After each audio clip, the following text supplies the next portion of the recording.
आपके समक्ष आपके बीच एक और टॉपिक लेकर आए हैं, मास एंड वेट। देखिए बहुत से लोग इस दो टॉपिक में कंफ्यूज हो जाते हैं, द्रव्यमान और भार, इन दोनों में अंतर क्या है। देखिए आज चलते हैं, आज इस वीडियो में जानेंगे। वीडियो को स्किप मत कीजिएगा, पूरी जानकारी मिलेगी द्रव्यमान की और भार की, दोनों क्या होते हैं, कैसे होते हैं। तो चलिए शुरू करते हैं बिना किसी देरी के।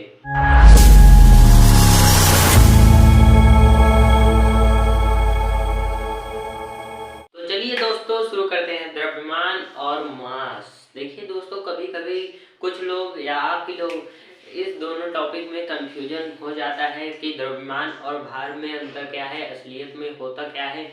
देखिए अगर हम केमिस्ट्री की बात करें, यदि हम केमिस्ट्री की बात करें तो केमिस्ट्री में हमारा द्रव्यमान और भार दोनों सेम बताए जाते हैं, मतलब एक ही होता है कहा जाता है। और यदि हम फिजिक्स की बात करें तो फिजिक्स में यदि द्रव्यमान और भार की बात करें तो दोनों अलग अलग बताए जाते हैं।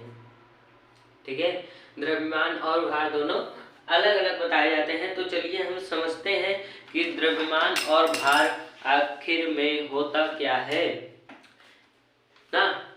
आज इसका डर खत्म करते हैं, मास और वेट यानी द्रव्यमान का। तो चलिए शुरू करते हैं। इसके सबसे पहले डेफिनेशन से बात करते हैं भाई। डेफिनेशन से मान क्या होता है, यदि कोई वस्तु है उसमें उपस्थित उसके पदार्थ की मात्रा। जैसे कोई वस्तु है, मान लीजिए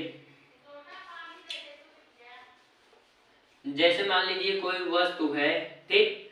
अब उसमें जितने पदार्थ होंगे उन पदार्थ की मात्राओं को हम क्या कहेंगे, उसमें जितने पदार्थ होंगे उसकी मात्रा को हम क्या कहेंगे, द्रव्यमान कहेंगे। इस बात को ध्यान रखिएगा। द्रव्यमान क्या होता है, किसी वस्तु में उपस्थित उसके पदार्थ की मात्रा को हम क्या कहते हैं, द्रव्यमान कहते हैं। दूसरा आप समझ लेते हैं इसका डेफिनेशन क्या होता है। देखिए जो हमारी पृथ्वी है उसके केंद्र होता है, केंद्र से वो वस्तु को जितने, मतलब कोई वस्तु है मान लीजिए, वो वस्तु को जितने गुरुत्वाकर्षण या जितने बल से वस्तु को खींचती है वो उसका क्या होता है, उसका भार होता है। फिर से एक बात समझिए, जैसे कोई वस्तु है उसे पृथ्वी जितने बल से अपनी ओर आकर्षित करती है, अपने केंद्र की ओर आकर्षित करती है, वो क्या होता है, उसका भार होता है। तो दोनों डेफिनेशन आपको पता चल गया। अब चलिए इसके नोट कुछ करने वाली बात है इसमें, चलिए इसको भी समझ लेते हैं। अब क्या है कि जो द्रव्यमान होता है, द्रव्यमान को हम किससे प्रदर्शित करते हैं, एम से। पहला बात, द्रव्यमान को हम एम से प्रदर्शित करते हैं और भार को हम डब्ल्यू से। पहली बात आप समझ गए, द्रव्यमान को हम एम से प्रदर्शित करते हैं और भार को डब्ल्यू से प्रदर्शित करते हैं। अब दूसरी बात ध्यान से सुनिएगा, दूसरी बात क्या है, द्रव्यमान जो होता है हमारा भाई साहब, यदि पृथ्वी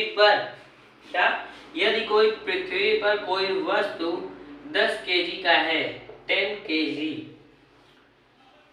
उसका द्रव्यमान यदि 10 kg है तो वो चंद्रमा पर हो या बृहस्पति पर हो या बुध पर हो, चाहे जिस ग्रह पर हो या ब्रह्मांड में कहीं पर भी हो, उसका जो है द्रव्यमान सेम ही रहेगा, एक ही होगा, चाहे वो जिस ग्रह पर हो, चाहे वो जिस पिंड पर हो। यदि अगर हम भार की बात करें, यदि कोई पृथ्वी पर किसी वस्तु का भार 60 न्यूटन है, मतलब पृथ्वी उसे 60 न्यूटन से अपनी ओर खींचे हुए है, तो उसका यदि चंद्रमा पर बात करें तो चंद्रमा पर उसका 1/6 यानी 1/6 से गुणा कर देंगे तो 10 न्यूटन हो जाएगा उसका भार। लेकिन द्रव्यमान भाई साहब, द्रव्यमान एक ही रहेगा। नोट करने वाली बात यह है कि द्रव्यमान जो होता है हर जगह पर, मतलब अलग अलग जगहों पर अलग अलग नहीं होता है, एक ही रहता है। लेकिन भार जो होता है अलग अलग जगहों पर अलग अलग हो जाता है।